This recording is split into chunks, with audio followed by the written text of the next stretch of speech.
ದಕ್ಷಿಣ ಕಾಶಿ ತಿರುಮಕೂಡಲಿನಲ್ಲಿ ಇವತ್ತಿನಿಂದ ಕುಂಭಮೇಳ ನೆರವೇರ್ತಾ ಇದೆ. ಬೆಳಗ್ಗೆ 5 ಗಂಟೆಯಿಂದಲೇ ಪುಣ್ಯ ಸ್ನಾನವನ್ನ ಮಾಡೋ ಮೂಲಕವಾಗಿ ಭಕ್ತರು ಪುನೀತರಾಗಿದ್ದಾರೆ. ಟಿ ನರಸೀಪುರದ ತ್ರಿವೇಣಿ ಸಂಗಮದಲ್ಲಿ ಇವತ್ತಿನಿಂದ ಕುಂಭಮೇಳ ಆರಂಭಗೊಂಡಿದ್ದು ಮೊದಲ ದಿನವೇ ತ್ರಿವೇಣಿ ಸಂಗಮದಲ್ಲಿ ಭಕ್ತರ ದಂಡೇ ಹರಿದು ಬಂದಿದೆ.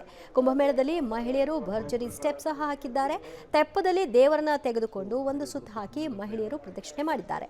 ಕುಂಭಮೇಳದಲ್ಲಿ ನಾಳೆ ಡಿಸಿಎಂ ಡಿಕೆ ಶಿವಕುಮಾರ್ ಅವರು ಕೂಡ ಭಾಗಿಯಾಗ್ತಾ ಇದ್ದಾರೆ. ತಿರುಮಕೂಡಲು ನರಸೀಪುರದಲ್ಲಿ 13ನೇ ಕುಂಭಮೇಳವನ್ನ ನೆರವೇರಿಸಲಾಗ್ತಾ ಇದ್ದು, ದಕ್ಷಿಣ ಭಾರತದ 13ನೇ ಕುಂಭಮೇಳ ಮೈಸೂರು ಜಿಲ್ಲೆಯ ಟಿ ನರಸೀಪುರದಲ್ಲಿ ನಡೀತಾ ಇದೆ. ತಾವೀಗ ಗಮನಿಸ್ತಾ ಇರುವಂಥದ್ದು ಇದು ಮೈಸೂರು ಜಿಲ್ಲೆಯ ಟಿ ನರಸೀಪುರದ ತ್ರಿವೇಣಿ ಸಂಗಮ. ಅಂದರೆ ಕಾವೇರಿ, ಕಪಿಲ ಮತ್ತು ಗುಪ್ತಗಾಮಿನಿಯಾಗಿರುವಂತಹ ಸ್ಫಟಿಕ ನದಿ, 3 ನದಿ ಸೇರುವಂತಹ ಒಂದು ಸಂಗಮ ಜಾಗವಿದು. ಈ ಜಾಗದಲ್ಲಿ ಇದು 13ನೇ ಕುಂಭಮೇಳ ನಡೀತಾ ಇದೆ. ಕಳೆದ 6 ವರ್ಷಗಳ ಹಿಂದೆ ನಡೆದಿತ್ತು. ತದನಂತರದಲ್ಲಿ ಕೋವಿಡ್ನ ಹಿನ್ನೆಲೆಯಲ್ಲಿ ಕುಂಭಮೇಳ ನಡೆದಿರಲಿಲ್ಲ. ಹಾಗಾಗಿ ಇವತ್ತಿನಿಂದ 3 ದಿನಗಳ ಕಾಲ, ಇವತ್ತು, ನಾಳೆ ಮತ್ತು ನಾಡಿದ್ದು ಒಟ್ಟು 3 ದಿನಗಳ ಕಾಲ ಕುಂಭಮೇಳ ಈ ಒಂದು ಸಂಗಮ ಸ್ಥಳದಲ್ಲಿ ನಡೆಯುತ್ತೆ. ಗಣ್ಯಾತಿ ಗಣ್ಯರು ಜೊತೆಗೆ ಹಳೆ ಮೈಸೂರು ಭಾಗದ ಹಲವು ಮಠಗಳ ಸ್ವಾಮೀಜಿಗಳು ಎಲ್ಲರೂ ಕೂಡ ಈ ಒಂದು ಕುಂಭಮೇಳದಲ್ಲಿ ಭಾಗವಹಿಸ್ತಾರೆ. ಪ್ರಮುಖವಾಗಿ ಚುಂಚನಗಿರಿ ಸ್ವಾಮೀಜಿಗಳು ಜೊತೆಗೆ ಸುತ್ತೂರು ಮಠದ ಸ್ವಾಮೀಜಿಗಳು ಈ ಒಂದು ಇಡೀ ಒಂದು ಕುಂಭಮೇಳದ ನೇತೃತ್ವವನ್ನು ವಹಿಸಿಕೊಂಡಿದ್ದಾರೆ. ಅವರ ಜೊತೆಯಲ್ಲಿ ಈ ಹಳೆ ಮೈಸೂರು ಭಾಗದ ಹಲವು ಮಠಗಳ ಸ್ವಾಮೀಜಿಗಳು ಕೂಡ ಈ ಕುಂಭಮೇಳದಲ್ಲಿ ಭಾಗಿಯಾಗುವಂಥದ್ದು ವಿಶೇಷ. 6 ವರ್ಷಗಳ ಹಿಂದೆ ಈ ಒಂದು ಕುಂಭಮೇಳ ನಡೆದಿತ್ತು. ಈ ಬಾರಿ ನಡೀತಾ ಇರುವಂಥದ್ದು ಇದು 13ನೇ ಕುಂಭಮೇಳ. ತಾವೀಗ ಗಮನಿಸ್ತಾ ಇದ್ದೀರಿ, ಆ ಕುಂಭಮೇಳದ ಮೊದಲನೇ ದಿನವೇ ಭಕ್ತರು ಸಾಗರೋಪಾದಿಯಲ್ಲಿ ಬಂದು ಪುಣ್ಯ ಸ್ನಾನವನ್ನು ಕೂಡ ಮಾಡ್ತಾ ಇದ್ದಾರೆ.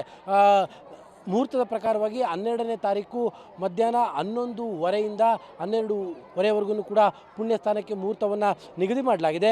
ಆದರೂ ಕೂಡ ಇವತ್ತಿನಿಂದ ಕುಂಭಮೇಳ ಆರಂಭವಾಗಿರುವಂತಹ ಹಿನ್ನೆಲೆಯಲ್ಲಿ ಅಪಾರ ಸಂಖ್ಯೆಯ ಭಕ್ತರು ಬಂದು, ಅಪಾರ ನಂಬಿಕೆ ಇರುವಂತಹ ಜನರು ಬಂದು ಇಲ್ಲಿ ಪುಣ್ಯ ಸ್ನಾನವನ್ನು ಮಾಡ್ತಾ ಇದ್ದಾರೆ. ಈ ಒಂದು ಸ್ಥಳ ಏನಿದೆ ಟಿ ನರಸೀಪುರದ ಪಟ್ಟಣ ಇದು.